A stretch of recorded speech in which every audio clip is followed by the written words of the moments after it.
Hi guys! Tara! At samahan nyo kong kainin itong cake na natira sa ref ngayong araw na to.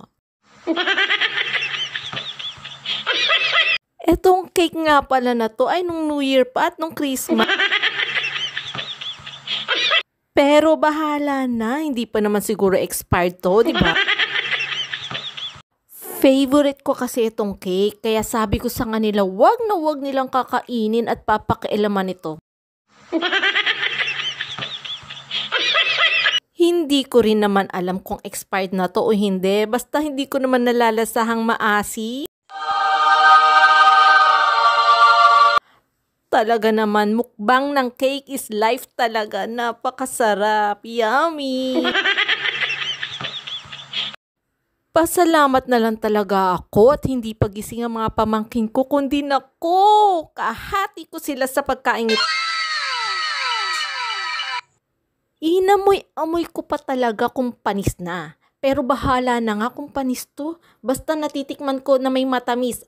May maasim konti pero okay lang. Basta may matamis. Tsaka sobrang sarap talaga ng mok.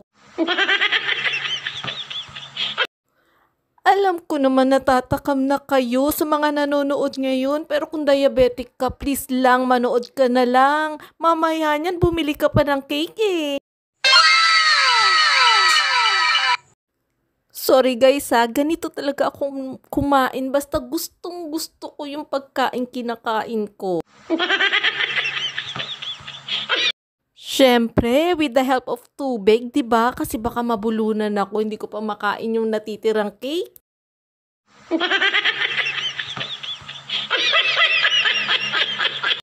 Talagang bawat subo, bawat lasa, talagang tinatakam ko talaga. Talagang nafe-feel ko yung sarap. Talagang ninanam-nam ko talaga to guys. Alam niyo kung bakit? Baka next year o baka Christmas, susunod na Christmas o New Year ko pa ulit matikman to. Mapapasayaw ka talaga sa sobrang sarap. Yummy!